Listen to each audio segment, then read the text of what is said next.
இல்லை இது ஒரு அமால்கமோட ரேஷியோ தான் வந்து 1:1 ரேஷியோ தான் வந்து ஈம்ஸ் டெக்னிக் சொல்கிறாங்க. இது ட்ரைச்சுரேஷன் முதல்ல வந்து trituration, mulling process, condensation process, அதுக்கப்புறம் வந்து pre carve burnishing, carving process, post carve burnishing, finishing and polishing.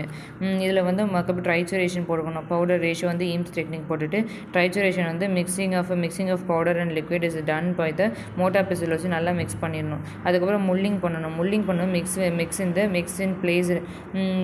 in the glaze, அதுக்கப்புறம் வந்து கிரேஸ் பீசஸ், அதுக்கப்புறம் வந்து காஸ் பீசஸ் வச்சு நல்லா வந்து ஒரு க்ராஸ் பீஸில் வச்சு அதுக்கப்புறம் எக்ஸஸ் மெர்க்குரியை வந்து ஸ்க்வீஸ் பண்ணி அண்ட் ரோலிங் அவுட் நல்ல ரோல் வெளியில் பண்ணிவிட்டு அதுக்கப்புறம் these are done in the even of the homogeneous மிக்ஸில் வந்து பண்ணணும். அதுக்கப்புறம் the mix is placed in the cavity. These are the under the amalgam.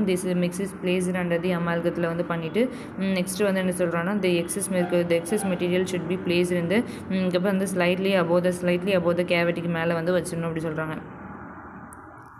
Excess mercury வந்து அதுக்கப்புறம் வந்து ஸ்லைட்லி கேவிட்டி வாலை நோக்கி அப்படியே கொண்டு போயிட்டு அதுக்கப்புறம் வந்து என்ன சொல்கிறாங்கன்னா கண்டென்சேஷன் ப்ராசஸ் வந்து எப்படி வச்சுருக்கணும்னா அதுக்கப்புறம் வந்து நல்லா மிக்ஸ் பண்ண பிறகு excess material should be placed slightly above the cavity cavity மேலே வந்து அப்படியே மேலே கொண்டு வரணும். கண்டென்சேஷனில் வந்து ஸ்ட்ரென்த்தை வந்து இன்க்ரீஸ் பண்ணுறதுக்கும் மேனுவல் அண்ட் மெக்கானிக்கல் கண்டென்சேஷன் வந்துருக்குது.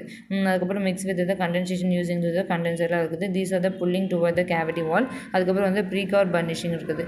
அதுக்கப்புறம் வந்து கேவிட்டியோட பர்பஸ் வந்து கார்விங் ப்ராசஸில் வந்து the excess material is carved using the அதுக்கப்புறம் வந்து கார்வ்டு பரில் வந்து எக்ஸஸ் மெட்டீரியல் வந்து ரிமூவ் பண்ணிடுவாங்க. அதுக்கப்புறம் போஸ்ட் கார் பர்னிஷிங்கில் போய் ஃபினிஷிங் அண்ட் பாலிஷிங் 24 hours கழிச்சு வந்து பண்ணுவாங்க.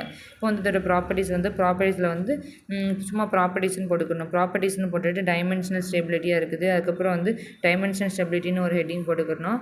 அதுக்கப்புறம் வந்து டைமென்ஷனல் சேஞ்சஸ்ன்னு போட்டுக்கணும். டைமென்ஷனல் ஸ்டெபிலிட்டியில் தான் வந்து அமால்கம் வந்து எக்ஸ்பேண்ட் அண்ட் கான்ட்ராக்ட் வந்து நடக்குது. ஃபஸ்ட்டு வந்து கான்ட்ராக்ட் நடக்கும். இது வந்து ஆல்ஃபா அதுக்கப்புறம் வந்து கிறிஸ்டல்னால இன்க்ரீசிங் இந்த expansion of the being to the அதுக்கப்புறம் later to the crystal is occupied to the மெர்க்குரியாக இருக்குது. இந்த contract with the moisture prevent the decayed எக்ஸ்பென்ஷனாக இருக்குது.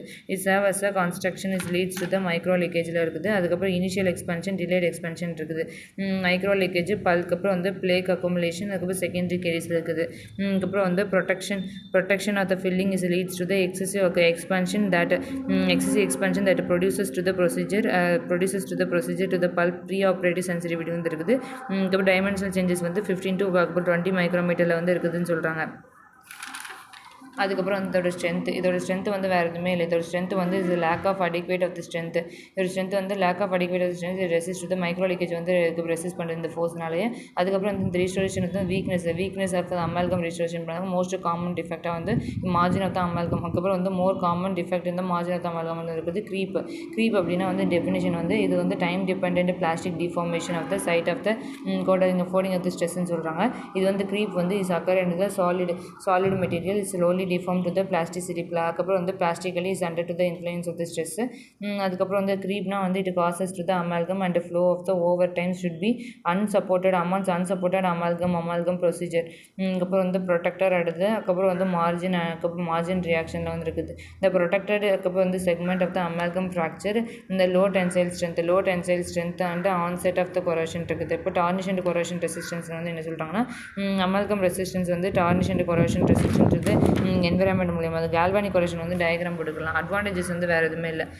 galvanic corrosion இருக்குது. அட்வான்டேஜஸ் வந்து is adequate resistant to the fracture. அதுக்கப்புறம் வந்து resistant to the fracture. அதுக்கப்புறம் rigid. அதுக்கப்புறம் வந்து risk to the leakage அவ்வளோ நடக்காது. மினிமல் டு த நான் ஸ்ட்ரிங்கேஜாக இருக்கும். ஸ்ட்ரிங்கேஜ் வந்து நடக்காது. அதுக்கப்புறம் மினிமல் டு த ஸ்ட்ரிங்கேஜ். அதுக்கப்புறம் வந்து டியூரபிள் அண்ட் அதுக்கப்புறம் லாங் லாஸ்டிங்காக இருக்கும். அதுக்கப்புறம் uses for the minimal wear to the normal டூத்தாக இருக்கும்.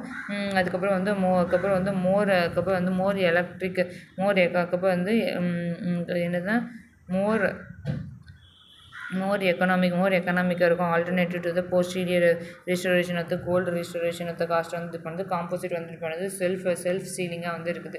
செல்ஃப் சீலிங் எபிலிட்டி வந்து இருக்குது. டிஸ்அட்வான்டேஜஸ் வந்து இது வந்து எஸ்தெட்டிக்ஸாக இருக்காது. அதுக்கப்புறம் அதுக்கப்புறம் வந்து மோர் பிரிட்டிலாக இருக்கும்.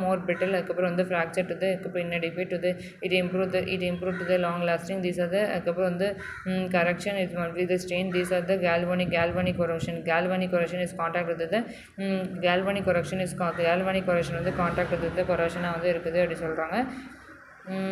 ஈம்ஸ் டெக்னிக்கில் வந்து இது ஷோர் த மார்ஜினல் பிரேக்ரவுண்ட் this does not bonded to the tooth structure and temporary sensitivity of the cold to the ஆல்டர்னேட்டிவாக வந்து இருக்குதுன்னு சொல்கிறாங்க. அவ்வளோ